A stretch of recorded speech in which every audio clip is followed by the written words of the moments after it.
샬롬. 오늘도 희망찬 새 하루가 밝았습니다. 하루하루의 삶 속에서 하나님을 만나고 동행한다는 것은 정말 기적과도 같은 은혜입니다.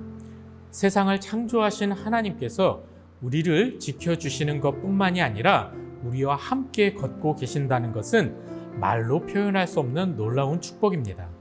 우리는 단지 하나님께 감사하며 그분께 영광 돌리는 삶을 살아가기만 하면 된다는 사실이 또 한번 놀라게 합니다. 하나님은 그렇게 우리와 함께 하길 원하시는 분이십니다. 우리도 그렇게 주님과 동행하길 바라면서 오늘 하루도 힘있게 걸어가시길 축복합니다. 그러면 오늘의 말씀 함께 보겠습니다. 너희가 먹을 만한 짐승이 죽은 때에 그 주검을 만지는 자는 저녁까지 부정할 것이며 그것을 먹는 자는 그 옷을 빨 것이요 저녁까지 부정할 것이며 그 주검을 옮기는 자도 그의 옷을 빨 것이요 저녁까지 부정하리라. 땅에 기어다니는 모든 길짐승은 가증한즉 먹지 못할지니 곧 땅에 기어다니는 모든 기는 것 중에 배로 밀어다니는 것이나 네 발로 걷는 것이나 여러 발을 가진 것이라. 너희가 먹지 말지니 이것들은 가증함이니라. 너희는 기는 바 기어다니는 것 때문에 자기를 가증하게 되게 하지 말며 또한 그것 때문에 스스로 더럽혀 부정하게 되게 하지 말라. 나는 여호와 너희의 하나님이라. 내가 거룩하니 너희도 몸을 구별하여 거룩하게 하고 땅에 기는 길짐승으로 말미암아 스스로 더럽히지 말라. 나는 너희의 하나님이 되려고 너희를 애굽 땅에서 인도하여 낸 여호와라. 내가 거룩하니 너희도 거룩할지어다. 이는 짐승과 새와 물에서 움직이는 모든 생물과 땅에 기는 모든 길짐승에 대한 규례니 부정하고 정한 것과 먹을 생물과 먹지 못할 생물을 분별한 것이니라. 레위기 11장을 마무리하면서 정한 짐승과 부정한 짐승에 대한 정리가 끝나게 됩니다.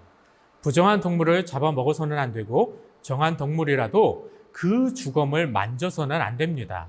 주검을 만지게 되면 반드시 정결의식을 행해야 했습니다.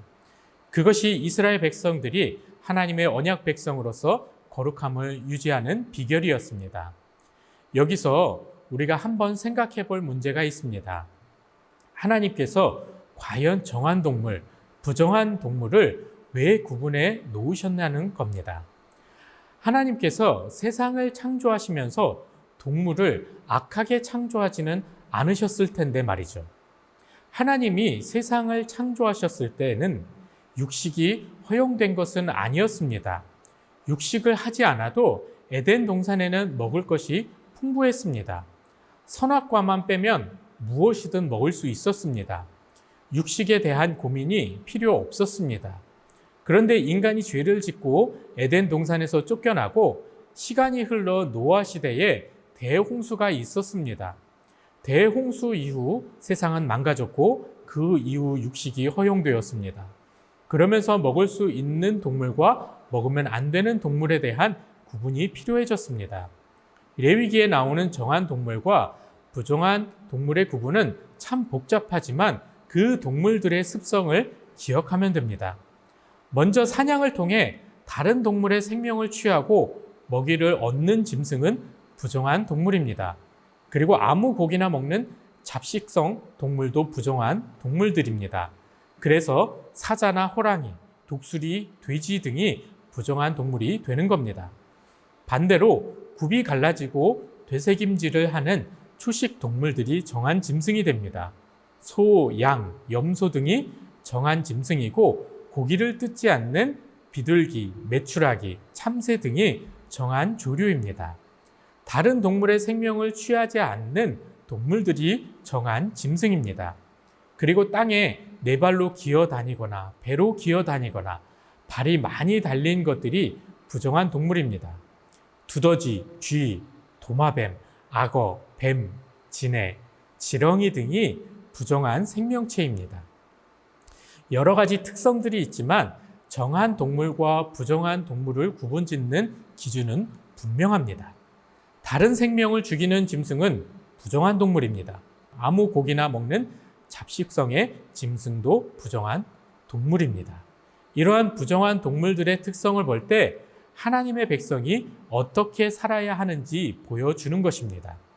하나님의 언약 백성은 다른 생명을 죽이는 자가 아닌 살리는 자가 되어야 합니다. 그리고 아무렇게나 먹고 마시고 방탕하게 살아서는 안 되는 것입니다. 하나님의 언약 백성은 그렇게 구별된 사람들입니다. 이렇게 구별된 사람을 성도라 하는데 히브리어로 하시딤이라고 합니다. 하시딤이라는 용어가 BC 2세기경 엄격한 율법주의를 추구하는 사람들을 가리키는 말이기도 하지만 먼저는 시편 50편 5절에서도 하시딤이 성도로 번역되어 있습니다. 성도는 내 욕구대로 사는 사람이 아니라 하나님의 말씀에 순종하며 그분의 인도하심에 따라 살아가는 구별된 사람인 것입니다. 그렇게 구별된 인생을 살아가다 보면 하나님께서 뜻하신 길로 가게 되는 복을 누리게 되는 것입니다. 그러면서 중요한 원리가 하나 더 있습니다.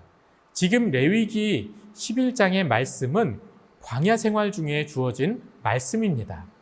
광야는 사람이 살아갈 수 없는 환경이지만 장정만 60만이었던 이스라엘 민족이 40년간 살아갔던 장소입니다. 그리고 이 광야 생활이 끝나면 약속의 땅 가나안에서 정복 전쟁을 해야 하고 농사도 지어야 합니다. 먹고 사는 문제가 너무나 중요한 때입니다. 41절에서 43절까지 마지막으로 언급하고 있는 부정한 동물은 배로 밀어 다니거나 네 발로 기어 다니거나 여러 발을 지닌 것들입니다. 앞에서 언급한 것처럼 두더지, 쥐, 도마뱀, 악어, 뱀, 진해, 지렁이 등이 있습니다. 이런 것들을 잡아먹어야 하는 상황이라면 어떤 상황일까요?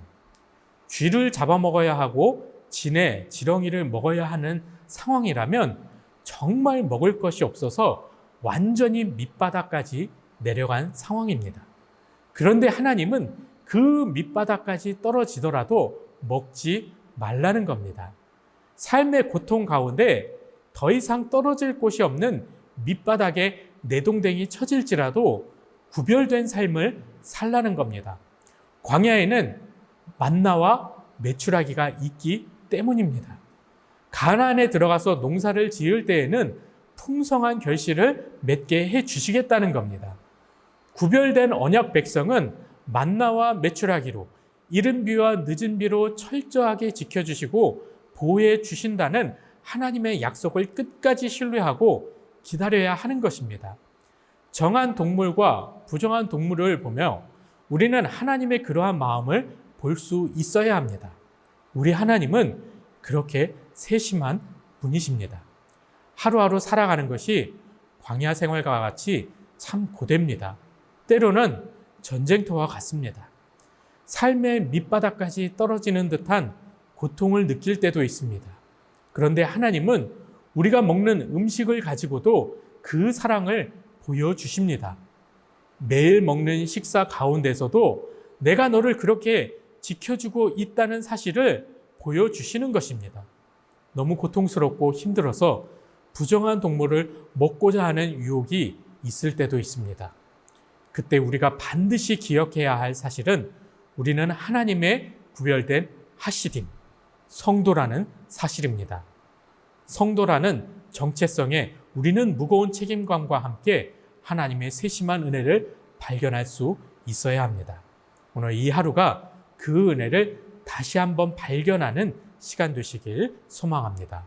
기도하겠습니다. 사랑이 많으신 하나님 아버지, 오늘도 광야 같은 삶을 살아가는 우리에게 이 은혜를 허락하여 주시니 너무나도 감사드립니다. 하나님께서는 우리에게 하루 세 끼 먹는 이 식사를 통해서도 은혜를 베풀어 주시고 그 은혜를 눈으로 친히 목도할 수 있게 해주셨습니다. 매일매일 순간순간의 그 삶 가운데에서 하나님의 이러한 은혜를 잊지 아니하게 하여 주시고 우리가 하나님께 감사하는 삶을 살아가길 간절히 원합니다.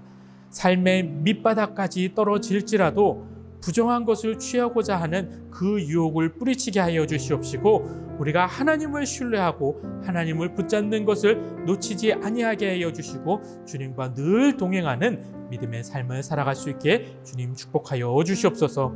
오늘 이 하루가 그러한 은혜의 하루 되길 간절히 원합니다. 주님께서 늘 함께하여 주시옵시고 주님께 영광 올려드리는 귀한 하루 될 수 있게 주님 은혜를 더하여 주시옵소서. 이 모든 것 주님께 감사드리오며 예수님의 이름으로 기도합니다. 아멘.